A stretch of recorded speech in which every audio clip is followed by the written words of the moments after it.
Assalamualaikum warahmatullahi wabarakatuh. Baik, teman-teman semua, kita masuk ke pertemuan 10 untuk mata kuliah Jaminan Kualitas Perangkat Lunak. Dari sini kita sudah minggu ketiga ya untuk pertemuan ini.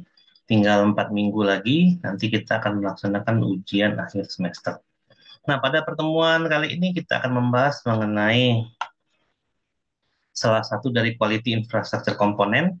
Ya, kalau teman-teman masih ingat, waktu itu kita membahas tentang software quality shrine ya, di mana ya kita tahu bahwa ada fondasinya, ada tiangnya, lalu ada atapnya. Nah, quality infrastructure komponen ini salah satu daripada fondasi. Yang nomor dua ya, kalau yang pertama itu adalah fondasi dari sisi manusianya, nanti itu juga kita akan bahas. Cuman kalau yang dari sisi manusianya kita akan bahas di pertemuan terakhir ya, karena itu memang banyak bersinggungan dengan ilmu sistem informasi. Nah, ini di bagian atasnya lagi ada quality infrastructure komponen, ada software quality metric, dan satu lagi saya lupa ada tiga ya. Nah, kita bahas salah satunya adalah di quality infrastructure komponen adalah configuration management. Oke, mungkin di sini kita langsung membahas bukunya Galin 2004 di chapter 18.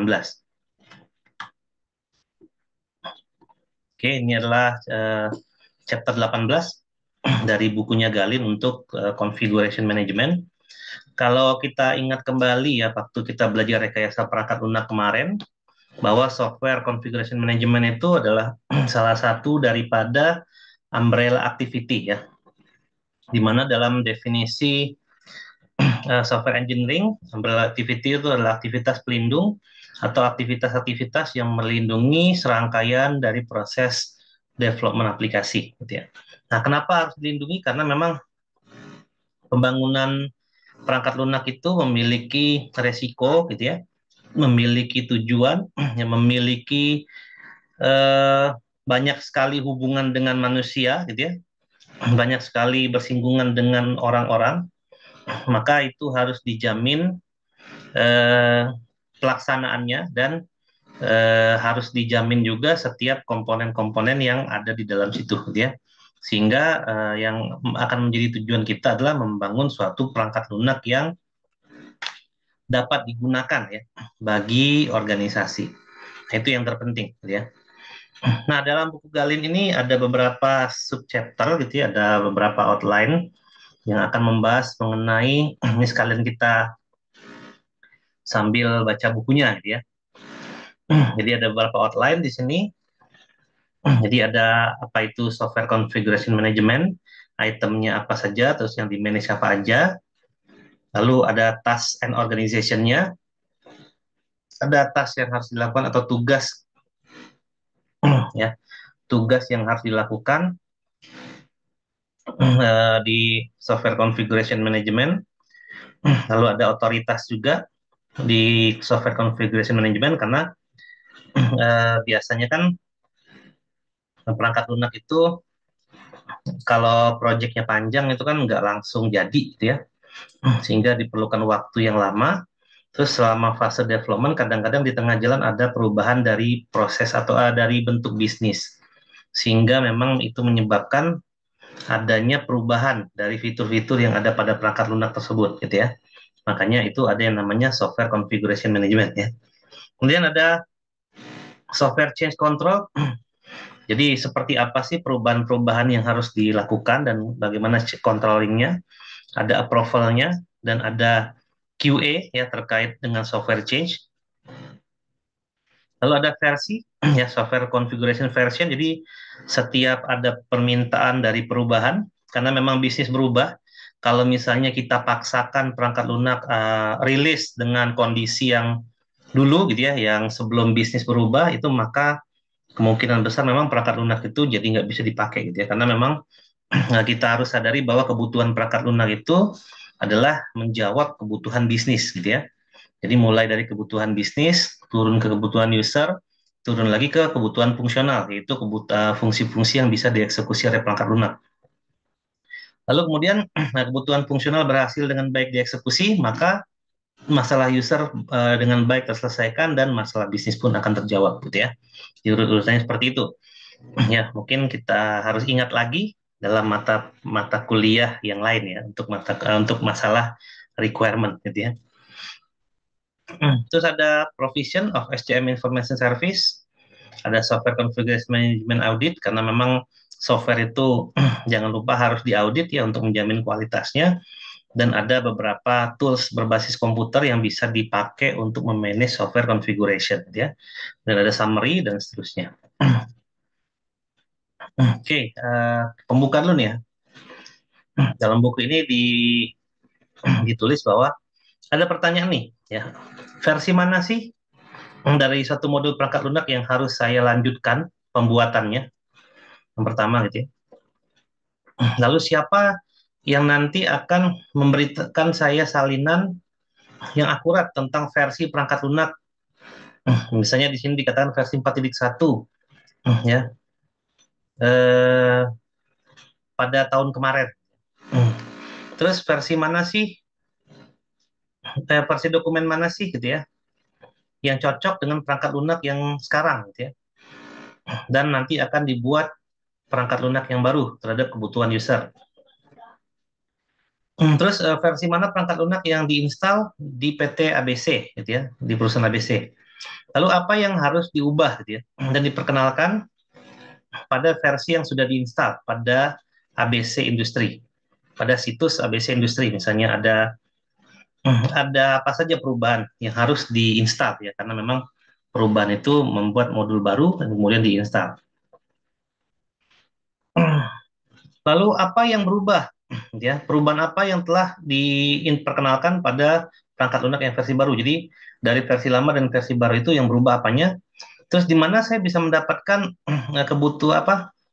kebutuhan customer yang secara lengkap ya, yang ada pada versi 6.8 terkait dengan perangkat lunak yang kita buat sekarang ya. Apakah kita bisa memastikan bahwa versi yang dipasang, perangkat lunak yang diinstal ya pada perusahaan Topcom Ltd itu menyertakan perubahan atau tidak?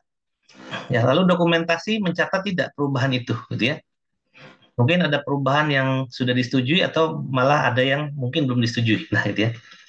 Nah, jadi inilah contoh-contoh pertanyaan yang sering muncul kalau kita ngomongin software change management.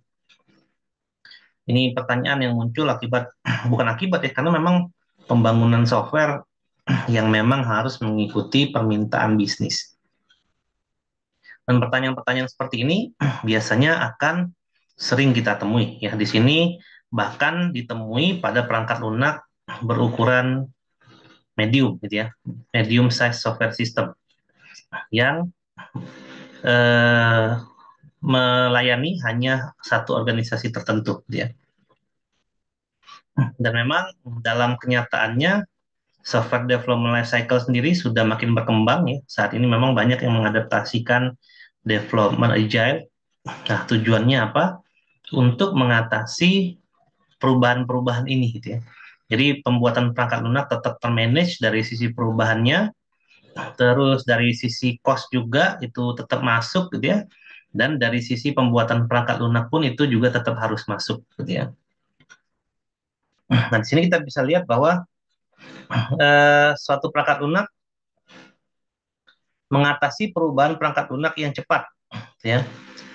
Dan di situ ada tugas-tugas dalam development perangkat lunak, dan di situ ada juga tugas dalam memaintain atau memelihara perangkat lunak, dan semua tugas itu harus ada kualitasnya ya kalau kita lihat dari paragraf yang ini gitu ya.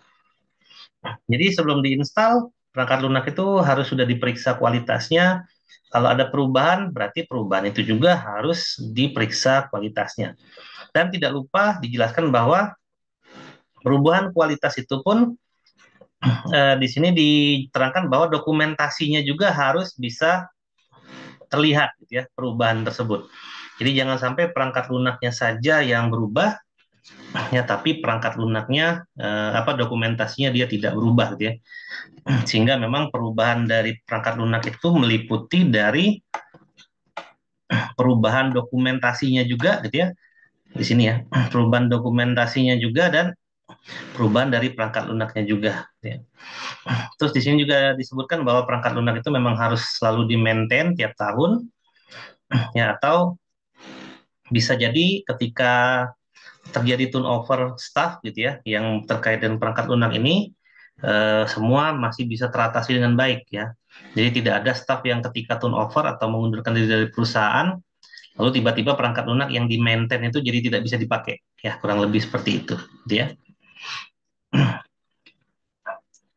Oke, nah ini setelah mempelajari capture ini kita bisa ini ya mendefinisikan software configuration system, menjelaskan tujuan dari SCM, terus menjelaskan tujuan dari apa nih, software change management ya, software configuration management ya, ini software change management, terus menjelaskan perbedaan antara baseline, intermediate software, configuration version, menjelaskan tentang tujuan dari software configuration management plan, lalu menjelaskan tentang the nature ya, jadi ini the nature of task yang dipenuhi oleh sistem configuration management audit. Jadi ada nature-nya gitu ya. Oke, yang pertama kita membahas tentang software configuration, itemnya apa saja, lalu yang di manage apa aja. Nah, di sini kita bisa lihat definisinya. Ini bisa teman-teman lihat ya, bahwa software configuration management itu terdiri dari software configuration item, atau kita sebut di sini adalah configuration item atau CI ya, SCI, SCI atau CI. Nah, ini apa? Software configuration item itu adalah suatu kode perangkat lunak, unit kode, terus dokumen atau perangkat keras yang dirancang untuk manajemen konfigurasi ya. Lalu diperlakukan sebagai entitas berbeda dalam proses manajemen konfigurasi perangkat lunak. Jadi software configuration item itu adalah software yang disetujui gitu ya. Unit software kode yang disetujui. Jadi ini unit ya. Belum modul ya, kalau modul di atasnya lagi. Jadi yang sudah disetujui ya software configuration item itu. Terus dokumen juga dan hardware ya, yang didesain untuk perubahan, manajemen perubahan, dan diperlakukan sebagai entitas yang berbeda pada software configuration management process. Nah, SC ini ada versinya. Nah, jadi versi SC ini adalah status yang disetujui dari SCI yang diberikan ya selama jangka waktu tertentu di proses development atau maintain, gitu ya. Jadi ada SCI version. Ini ada hubungannya juga gitu ya nanti kalau kita ngomongin configuration management ini dengan software versioning gitu ya. Lalu ini ada software configuration system. Ini adalah serangkaian dokumen gitu ya dari SCI yang disetujui gitu ya, ini disetujui, di mana dokumen itu uh, akan rilis pada suatu titik waktu tertentu gitu ya. Dan aktivitas yang dilakukan dikendalikan oleh software configuration management. Jadi di dalam software configuration management itu nanti ada yang namanya software configuration version. Jadi ada versinya. Terus software configuration version akan dirilis sesuai dengan prosedur yang sudah disebutkan di atas. Jadi nanti ada software configuration version ya di dalam software configuration management. Jadi ada software configuration versionnya.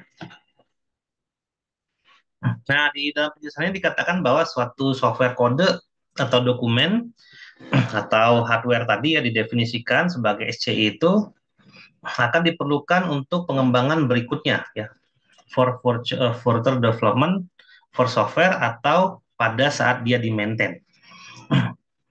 Nah, ini sebenarnya dalam satu kalimat ini kita udah bisa memprediksi ya bahwa yang akan dijelaskan itu adalah memang saat suatu software itu berubah, maka itu pasti akan mempengaruhi proses development selanjutnya. Karena perubahan software itu seringkali itu tidak dicatat, gitu ya, perubahannya. Nah, sehingga nanti kesulitan saat mau instalasi aja sudah masuk ke fase production. Software versi mana nih yang diinstal? Sementara kalau kita menggunakan ini aja, misalnya pakai Git, banyak tuh versinya, gitu ya. Ini yang diinstal versi mana nih? Yang kemarin udah di-approve versi yang mana, gitu ya. Terus yang berubah kemarin yang mana? Terus perubahan kemarin ada di versi berapa? Nah, itu juga jadi masalah. Nah, kebanyakan seperti itu gitu ya, saat fase production. Terus sudah di production, kemudian ada fitur yang berubah di tengah jalan, ketika dilakukan maintenance, misalnya menambahkan fitur, itu juga kebingungan gitu ya.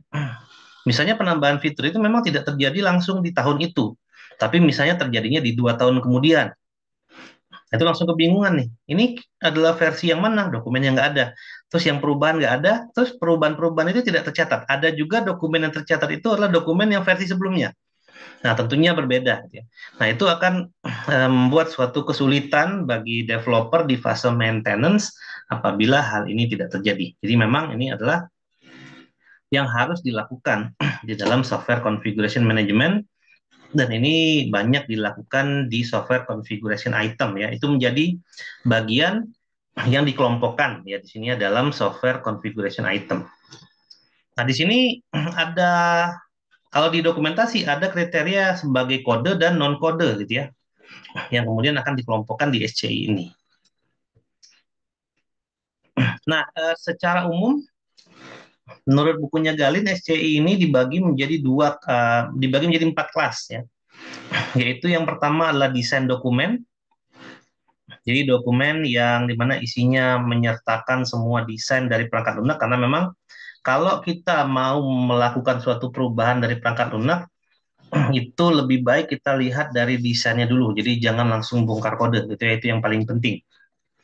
Makanya desain dokumen itu penting sekali untuk dicatat, gitu ya. Perubahannya, gitu ya, yang versi fixnya, yang versi dipakainya itu perlu banget dicatat. Kemudian ada software code, jadi itu adalah dokumen juga yang bisa mencatat kode-kode, standar kode, dan lain-lain. Kemudian ada pembagian dari pengujian perangkat lunak, di situ ada data, termasuk data pengujian dan skrip pengujian, dan ada software development tools.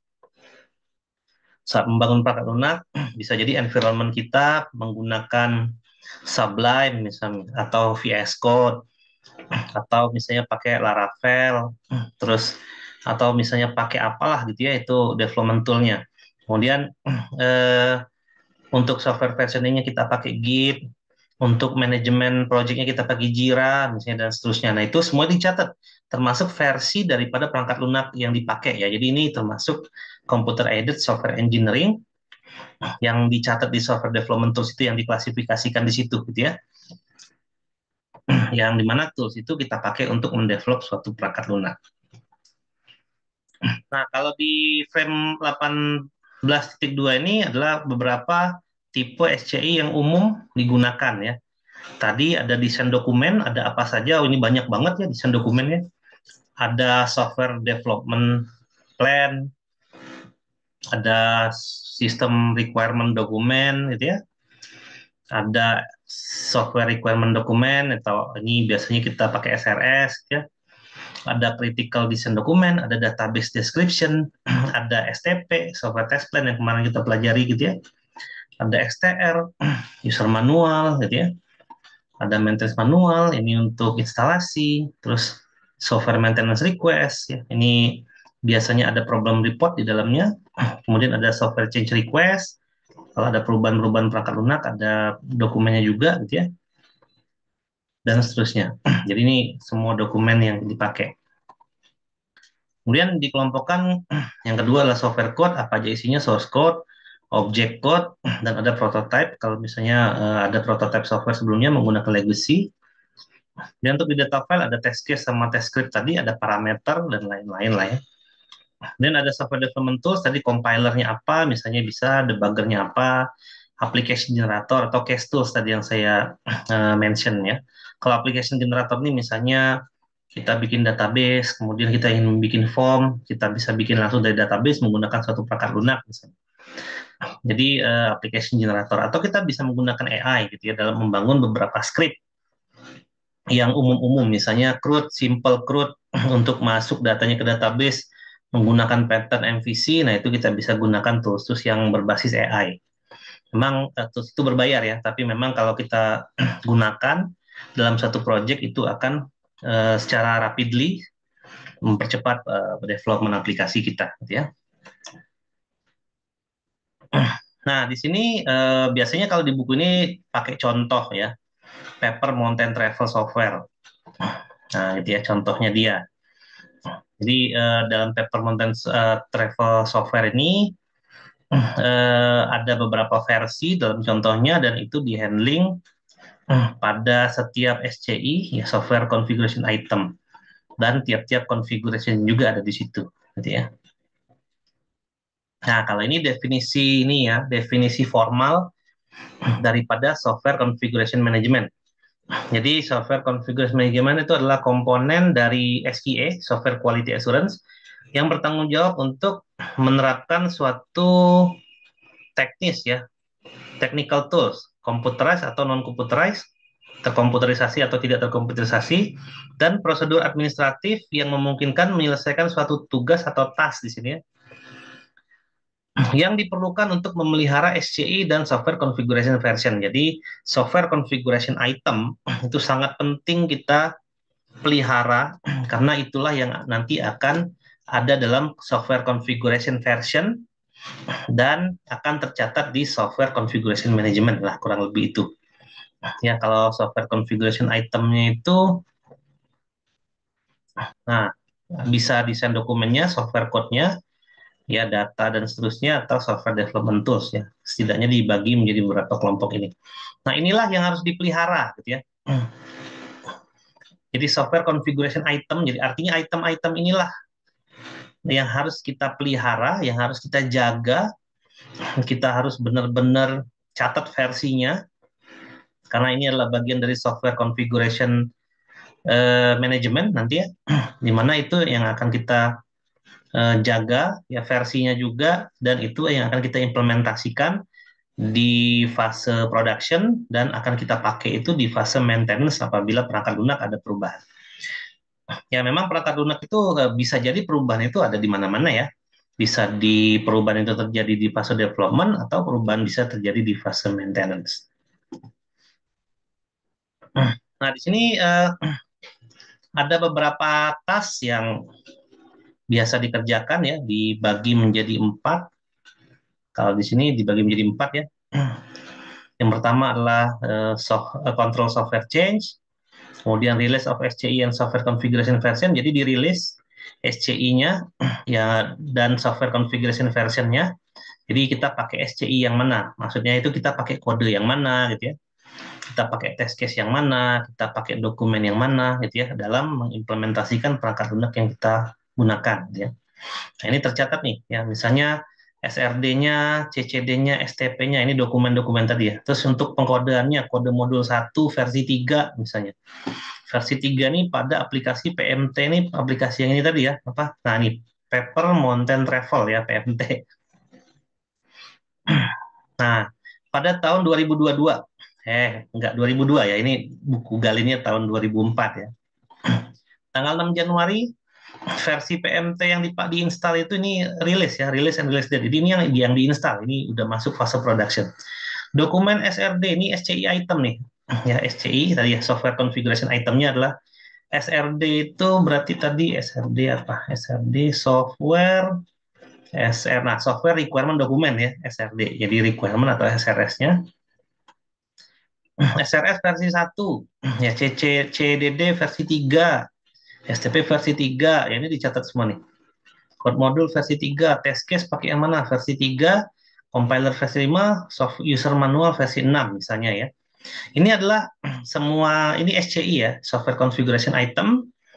Ini versinya yang dipakai, ini software configuration version nih. Nah, inilah semua yang kita manage. Kemudian akan rilis versi selanjutnya di 22 Januari 2003. Berarti yang rilis itu SRD-nya masih versi 1, tapi CCD-nya udah versi 4, berarti ada perubahan gitu ya. Kemudian ini versi 4, versi 2, versi 7, dan seterusnya. Nah, kalau udah biasanya kalau perangkat lunak itu udah diinstal dari versi 6 ke versi 7, biasanya yang digunakan itu tidak mungkin menggunakan versi yang di bawahnya ya. Minimal menggunakan versi yang sama. Karena setiap perubahan itu dicatat dan nggak mungkin kita mengimplementasikan hal-hal yang sebelumnya. Ya, misalnya kita mengimplementasikan ini aja code modul yang diimplementasikannya untuk rilis pertama kali gitu ya, itu udah versi 3, berarti sudah mengalami perubahan Ya, setidaknya 3 kali ya kalau versi 3. Nanti ada versi 1, versi 2, versi 3. Ya. Sementara yang rilis 2003 itu adalah di versi 5. Berarti ada perubahan kode di sini. Gitu ya. Nah, kemudian tadi ada 4 ya. Software configuration management itu diklasifikasikan dibagi 4. Control software change. Nah, ini ya software configuration versionnya ya. Including SCI version, ini SCI-nya. Ini versinya. Gitu ya. Ini software configuration versionnya. Terus release of SCI yang software configuration version. Lalu provision of SCM information service dan verification of implants of SCM prosedur. Jadi dibagi menjadi 4 itu. Nah, kemudian yang berikutnya membahas tentang the software configuration authority. Siapa sih yang berhak gitu ya dalam otoritas lah ya. Nah, secara praktis bahwa memang ada wewenang yang dikatakan di paragraf ini untuk mengawasi pelaksanaan tugas-tugas yang penting dalam pengembangan dan pemeliharaan perangkat lunak dalam suatu organisasi gitu ya.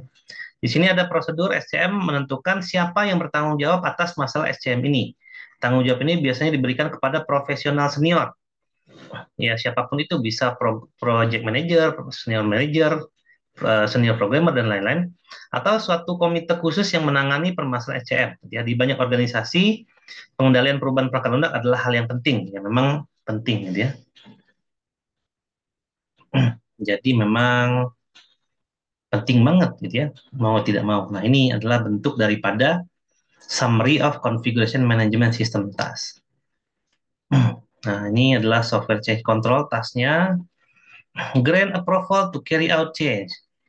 Jadi siapa yang nanti akan memberikan persetujuan untuk melakukan perubahan ini gitu ya. Berlaku untuk semua SCI, ya, applicable untuk software configuration, iya, dan seterusnya. Gitu ya, di sini ada, di sini summary of configuration management system task. Jadi dalam suatu pembangunan perangkat lunak ya, di fase development atau di fase maintenance. Jadi ini kebanyakan di fase development atau maintenance, ada poin-poin yang harus kita perhatikan dalam manajemen konfigurasi ya. Gitu ya. Nah, di sini ada komite yang tadi dimaksud, ini dia lanjutkan lagi di sini bahwa komite tersebut eh,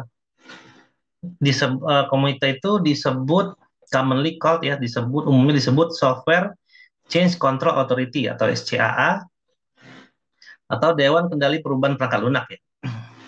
Change Control Board ya, Software Change Control Board SCCB.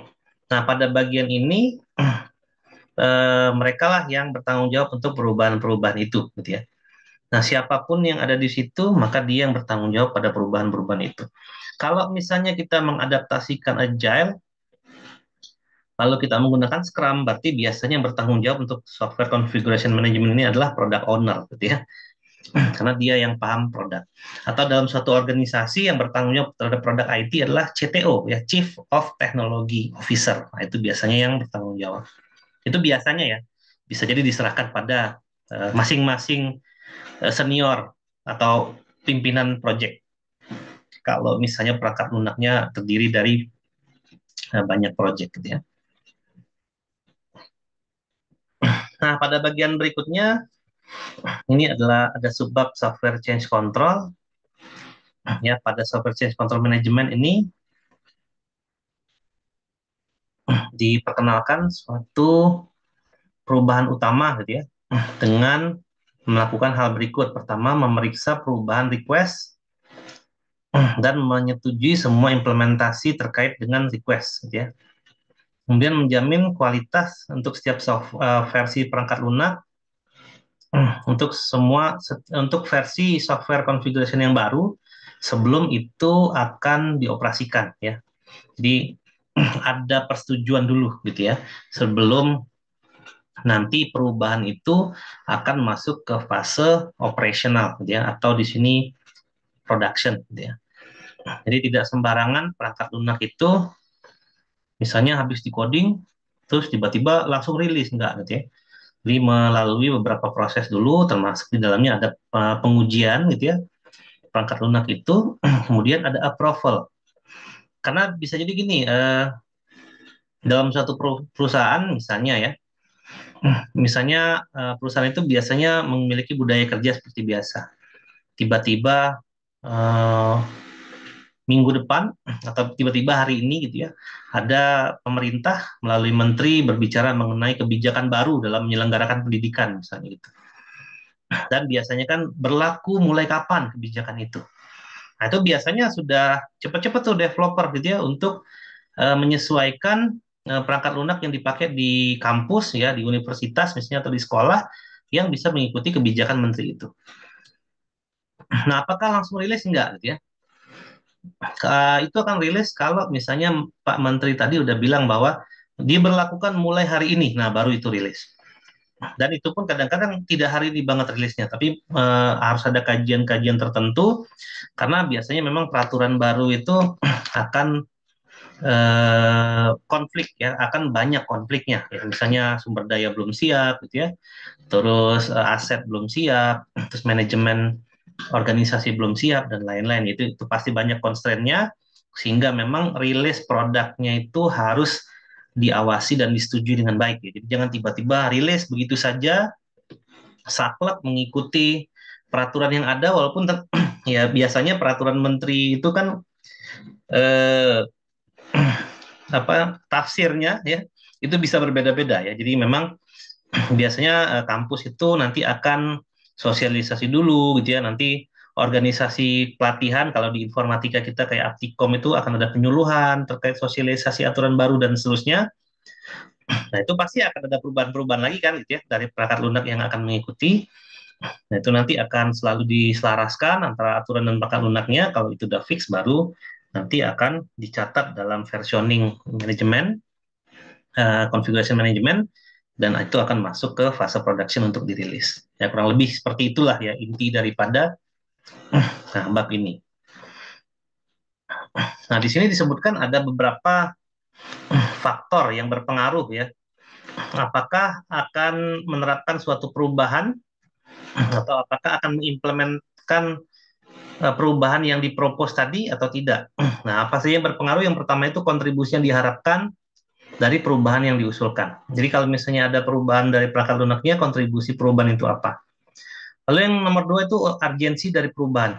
Kalau misalnya perubahan dari perangkat lunak itu tidak urgent banget, ya mungkin itu menjadi salah satu faktor gitu ya, apakah akan disetujui atau tidak perubahan itu. Lalu pengaruh perubahan itu pada jadwal proyek, layanan, cost, dan lain-lain. Jadi kalau misalnya perubahannya terlalu banyak, menyebabkan proyek yang mundur gitu ya, terus tingkat layanan menjadi mundur, jadi turun, cost membengkak, nah itu juga harus dipikirkan. Kemudian upaya penjaminan mutunya untuk masing-masing perubahan. Lalu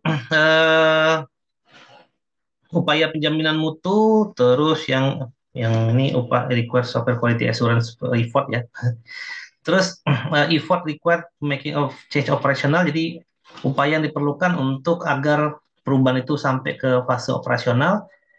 Lalu ya kalau yang ini adalah perminta apa dari penjaminan mutu ya, apakah diperlukan effortnya seperti apa. Kalau yang ini berarti estimasi sumber daya profesionalnya ya dan cost untuk melakukan perubahan itu.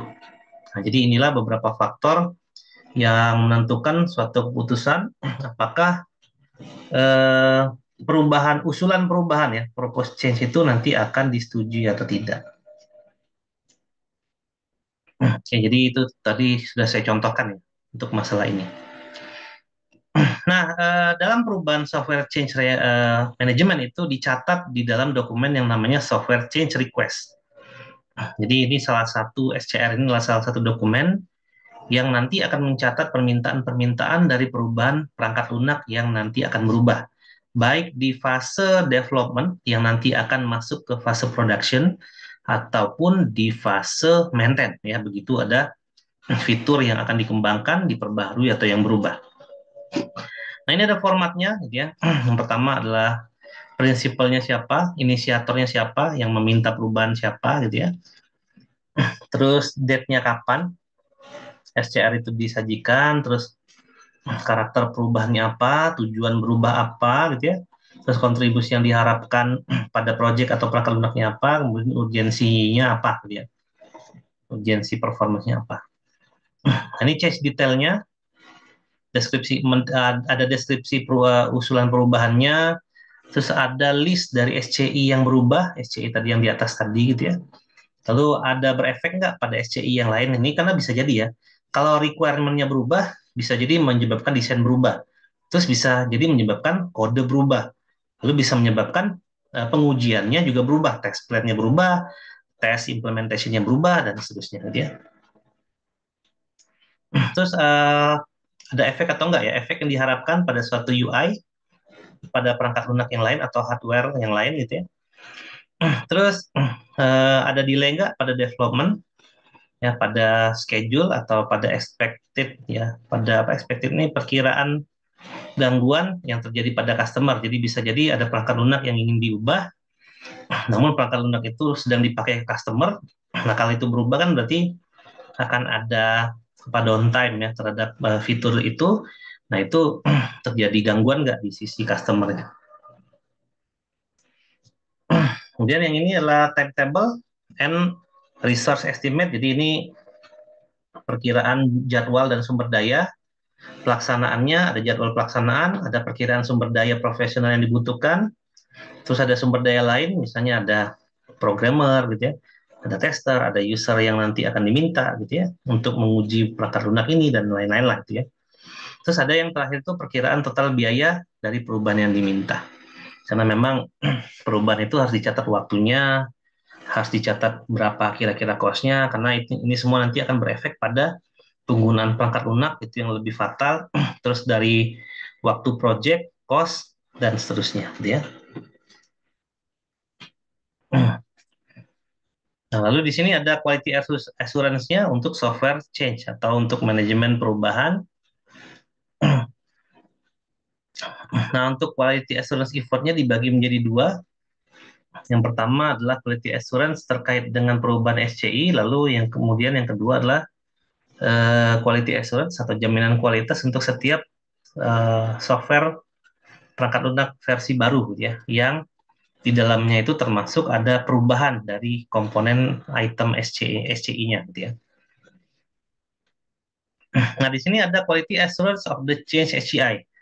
Nah, di sini apa saja yang menjadi fokus pada uh, software quality ya. Jadi untuk menjamin kualitas bahwa SCI yang diubah itu benar, maka harus ada persiapan, tinjauan, dan rencana pengujian dengan besaran yang sesuai dengan karakter perubahan. Ya, jadi seperti yang disebutkan pada bab sebelumnya, jadi bab-bab sebelumnya di buku ini ada peninjauan, ada pengujian, dan dilakukan oleh penguji yang profesional dan bukan pengembang SCI. Artinya penguji yang nanti akan menguji kualitas dari SCI tadi yang di atas itu adalah dari yang profesional, bukan orang yang membuat SCI tersebut. Terus proses peninjauan dan pengujian bisa dilakukan dengan cara pengujian ulang atau regresi. Jadi dilihat penguji pertama seperti apa hasilnya, pengujian kedua berapa hasilnya, nanti dibuat satu regresi apakah dia akan cenderung naik atau turun gitu ya.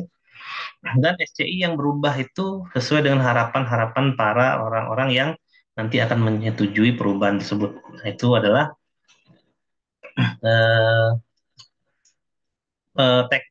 agak teknis ya dari eh, kegiatan SCI, kegiatan quality assurance yang dilakukan dalam penggantian SCI. Nah, kalau ini menjelaskan mengenai jaminan kualitas pada seluruh versi sistem perangkat lunak yang baru, gitu ya. Nah, disebutkan bahwa di sini perangkat lunak versi baru itu dianggap selesai setelah SCI yang berubah menggantikan SCI sebelumnya, seperti yang tabel di atas tadi ya. Jadi, berarti udah berubah versi perangkat lunaknya, maka ada perubahan pasti dari sisi item SCI-nya. Walaupun beberapa item itu tidak berubah, ya itu nggak masalah, gitu ya. Karena bisa jadi dari item-item SCI yang ada tadi, tidak semuanya berefek dengan yang lain ya. Mungkin ada salah satu saja yang berefek, dan yang lain ada yang tidak berefek. Nah, setiap orang pasti di sini mengharapkan versi terbaru ini berjalan dengan sempurna, padahal memang butuh banyak sekali adaptasi gitu ya dari aplikasi yang dibangun, apalagi perangkat lunak yang dibangun itu sangat kompleks dan bisa jadi malah perubahan itu cenderung bisa membawa kegagalan di situ ya. Nah, kegagalan yang dimaksudkan ini terjadi sebagai akibat dari kerusakan yang terjadi pada antarmuka atau interface antara SCI yang diubah dan SCI yang lainnya yang tidak diubah.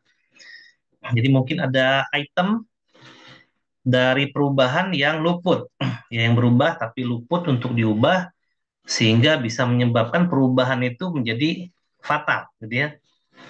Ya, memang seperti itu ya. Nah, di sini pengujian yang dilakukan itu bisa jadi tidak terduga dan bisa jadi perangkat lunak itu jadinya tidak berjalan dengan baik. Ya, sehingga memang keberhasilan itu mengimplementasikan itu jadi sedikit. Nah, artinya di sini quality assurance sangat berperan ya untuk menjaga atau mengontrol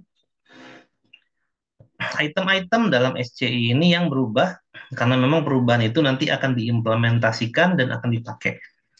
Jangan sampai nanti software versionnya mundur. Bukan software versionnya sih maju, tapi SCI-nya yang mundur gitu ya, ke versi-versi yang sebelumnya. Nah, lalu di bagian ini ada release of software configuration versi, dia ada release-nya di sini. Jadi kebutuhan untuk release perangkat lunak yang baru, berarti juga kebutuhan untuk versi konfigurasi yang baru, biasanya apa nih, muncul dari beberapa kondisi di bawah ini. Yang pertama itu defect SCI-nya, jadi SCI-nya masih ada gagal. Terus ada fitur khusus yang diminta oleh pelanggan baru atau inisiatif tim yang nanti akan mengimprove item-item SCI di atas. Jadi itu adalah beberapa kebutuhan. Kita akan merilis suatu versi baru dari software configuration kita, gitu ya. Jadi ada SCI yang kita ubah atau yang defect tuh gagal. Jadi di versi pertama perangkat lunaknya ternyata SRS-nya ada yang gagal. Di SCI versi 1 kita perbaiki, di SCI versi 2 kita perbaiki lagi, di SCI versi 3. Nah, versi 3 inilah yang akan dirilis di tahun berikutnya untuk perangkat lunak versi kedua, gitu ya. Kurang lebih seperti itu. Terus ada fitur yang di request oleh customer baru ataupun ada dari tim development itu ada inisiatif untuk merubah atau mengimprove SCI yang udah ada. Nah, gitu ya. Nah, biasanya pembahasan isu-isu itu menjadi bagian daripada proses rilis dari software configuration management. Jadi isu itu mengenai yang pertama jenis rilisnya, yang kedua rencana software management plan-nya, kemudian ada model evaluasi dari configuration software-nya, dan terakhir adalah dokumentasi dari versi configuration software configuration-nya. Jadi ini adalah hal-hal yang terkait atau hal-hal yang isu mengenai perubahan dari software yang akan dirilis dan dituangkan dalam software configuration version. Nah, di sini ada beberapa tipe software configuration release. Yang pertama ada baseline version. Baseline version ini adalah versi dari software configuration version ya, yang dimana itu memang udah direncanakan di awal. Jadi biasanya kalau kita menamakan suatu versi gitu ya, ada baseline-nya, misalnya versi 1, versi 2, versi 3 itu baseline. Ya, terus ada versi 1.1. Nah, itu intermediate version, itu versi yang di bawahnya gitu ya. Jadi kalau baseline version itu biasanya perubahannya itu mayor. Kurang lebih seperti itu. Kalau intermediate version itu biasanya perubahannya minor. Atau yang paling ujung lagi, versi 1.1.2. Nah, itu ada revisi biasanya. Ya, ada revisi yang sangat minor banget gitu ya, yang ada di belakang situ. Gitu ya. Jadi itu adalah penamaan biasanya untuk rilis ya dari software configuration version. Jadi baseline itu versi 1, versi 2, versi 3 biasanya itu mayor perubahan. Tapi kalau 1.1 itu biasanya minor. Kalau 1.1.1, nah itu biasanya ada revisi dari 1.1.0 gitu ya. Lalu direvisilah sedikit di 1.1.1. Nah, tapi memang kalau misalnya ada perubahan yang sangat besar, dia tidak harus 1.1.1, 1.1.2, nggak harus berurutan seperti itu sih. Jadi kalau memang ada perubahan yang sangat besar, bisa jadi dari versi 1.1.1 langsung ke versi 2.0, gitu ya, itu bisa langsung. Nah, itu biasanya menandakan bahwa penomoran ini yaitu sangat penting ya untuk melihat sejauh mana perubahan yang terjadi pada suatu perangkat lunak yang didokumentasikan dalam software configuration version. Nah, di sini dijelaskan tentang software configuration management plan. Jadi tujuan utama dari software configuration management plan itu adalah merencanakan lebih awal dulu jadwal rilis yang dasar gitu ya, yang baseline version dulu. Terus sumber daya yang diperlukan itu seperti apa dan seterusnya. Ya, terus tujuan tambahan dari planning apa software configuration management planning ini adalah untuk memungkinkan seseorang menindaklanjuti kemajuan aktivitas yang terlibat dalam rilis versi perangkat lunak. Jadi ada perubahan nantinya, misalnya sekarang kita butuh developer 10 orang untuk versi 1, nanti ketika akan diperbaiki di versi 1.1 itu perlu berapa orang gitu ya. Terus kalau ada major, itu bisa jadi kita bisa meng-hire beberapa orang dari luar ya. Nah, SCMP ini diperlukan selama tahap pengembangan serta tahap pemeliharaan gitu ya. Jadi itu penting. Dan kegiatan dari software configuration management plan ini mencakup, nah nanti ya ada beberapa, ada 1, 2, 3, 4, 5, 6. Nah, apa saja kegiatan dari software configuration management plan ini? Yang pertama berarti kita akan cakupannya ya membuat suatu gambaran umum project pengembangan perangkat lunak atau sistem perangkat lunak yang sudah ada. Terus daftar rilis versi dasar yang sudah terjadwal, terus list SCI apapun, ya dokumen, kode, dan lain-lain, yang termasuk pada setiap versi dari aplikasi yang di atas. Terus suatu tabel yang mengidentifikasikan hubungan suatu rencana proyek pengembangan perangkat lunak dan rencana pemeliharaan, sehingga rilis terjadwal versi SCI atau SCI yang baru. Kemudian list atau daftar asumsi mengenai sumber daya yang diperlukan untuk melakukan berbagai aktivitas yang diperlukan di SCMP ini. Dan yang terakhir adalah memperkirakan sumber daya manusia dan budget yang diperlukan untuk mengeksekusi planning atau rencana dari software configuration management plan ini. Jadi SCM itu tidak mendadak, tidak tiba-tiba klien tiba-tiba minta perubahan dong, enggak gitu ya. Tapi kita rencanakan dulu karena itu nanti ujung-ujungnya terkait dengan budget gitu ya. Nah, di sini ada beberapa stage yang bisa dilakukan dalam software configuration management plan. Ini teman-teman bisa baca gitu ya. Kalau di development dia ngapain aja?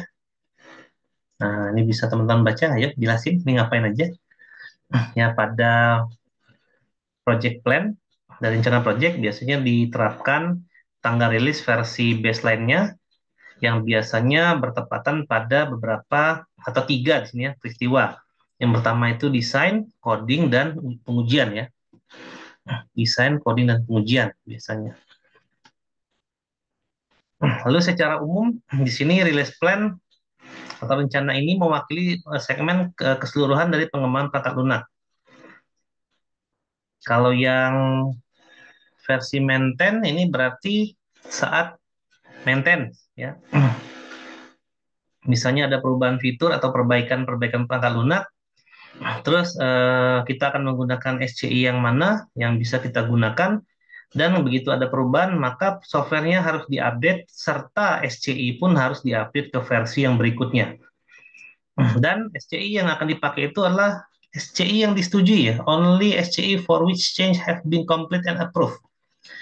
Jadi hanya SCI yang selesai dan disetujui yang nanti akan menjadi target rilis ya, dan itu akan termasuk dalam new software configuration version. Jadi termasuk dalam software configuration versi yang baru. Karena memang kalau kita mau merilis versi baru, maka yang harus disetujui adalah SCI-nya dan dituangkan dalam software configuration version yang baru, versi berapa, baru itu kita eksekusi gitu ya. Jadi jangan eksekusi dulu baru SCI-nya disetujui, gitu ya. Jangan. Misalnya kita eksekusi dulu, terus kalau requirement-nya gimana? Sesuai nggak? Pokoknya eksekusi dulu, requirement nyusul itu nggak boleh. Jadi requirement dulu, baru requirement udah disetujui, baru kita eksekusi. Jadi karena ada perubahan, siapa tahu, jadi tengah jalan requirement itu ada perubahan, maka kita tidak buang-buang waktu untuk mengeksekusi sesuatu yang berubah, gitu ya. Nah, ini ada beberapa model yang biasa dipakai dalam software configuration management. Yang pertama itu adalah linear evolution model. Kalau linear itu berarti ya secara linear aja gitu ya, kayak kayak apa SDLC waterfall.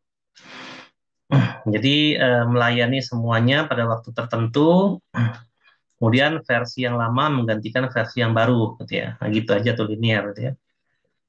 Nah, dan memang ini cenderung seragam dan biasanya versinya nggak terlalu banyak.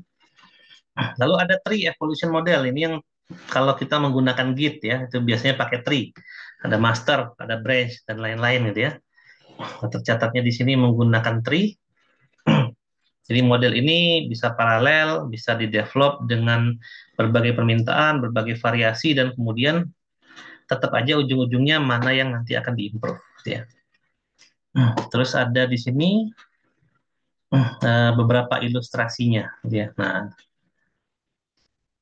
ini baseline ke 1, 2, 3, 2.1 dan seterusnya ya.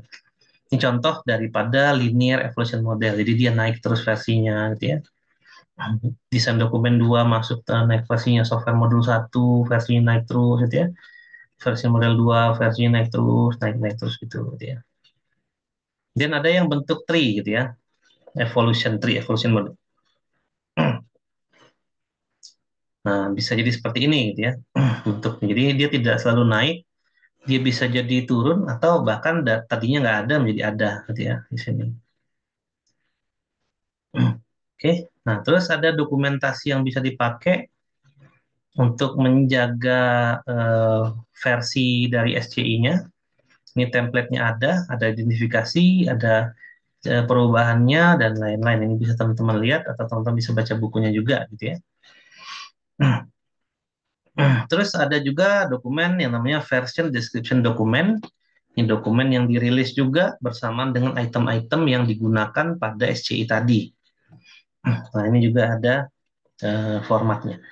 Ini sebenarnya nggak perlu dipakai semua ya. Ini hanya untuk menjaga stabilitas aja dari perubahan perangkat lunak yang kita buat. Ini minimal perangkat lunak yang medium. Ya, kalau perangkat lunak yang skala kecil itu nggak perlu seribet ini ya, software configuration manajemennya. Untuk versioningnya nggak perlu seribet ini juga ya. Tapi untuk dari minimal medium sampai ke yang lebih kompleks ini memang diwajibkan yang ribet-ribet seperti ini. Oke, dan seterusnya ini teman-teman nanti bisa silakan lanjutkan untuk membaca. Ini ada auditnya. Jadi untuk tiap-tiap SCM itu akan diaudit apakah SCM yang dirilis itu akan menjadi layak atau tidak. Ini adalah configuration software yang dipakai ya berbasiskan komputer untuk membuat SCM. Softwarenya banyak sih ya, nggak tahu ini pakai apa ya softwarenya. Tapi setidaknya software itu pasti ada aktivitas backupnya, jadi bisa mundur, terus ada kode versionnya, documentation versionnya bisa dicatat dan lain-lain. Setidaknya dia mengandung fitur-fitur ini ya untuk tools yang kita pakai berbasis komputer ya untuk memanage software configuration management yang kita buat. Oke, ini ada summary-nya. Nah, teman-teman baca sendiri gitu ya, sampai bawah. Terus ada beberapa pertanyaan juga. Ini adalah bibliografinya atau sumbernya. Nah, ini adalah question-nya. Oke. Nah, jadi seperti itu mungkin ya penjelasan kita dalam software quality apa? Quality infrastructure komponen untuk configuration management ya. Jadi memang diperlukan suatu pencatatan secara dokumen legal ya. Jadi sekali lagi kalau kita ngomongin quality assurance itu berarti harus ada sesuatu yang legal. Kita masih ingat di pertemuan yang sebelumnya. Ada hal legal yang kita harus lakukan sebelum kita mengeksekusi suatu kegiatan, dan kegiatan yang kita lakukan ini adalah configuration management ya, perubahan versi dari perangkat lunaknya, ada request tertentu, dan ada legal dokumen yang mencatat perubahan versi tersebut. Baik, terima kasih telah menyaksikan video ini sampai dengan akhir. Wassalamualaikum warahmatullahi wabarakatuh.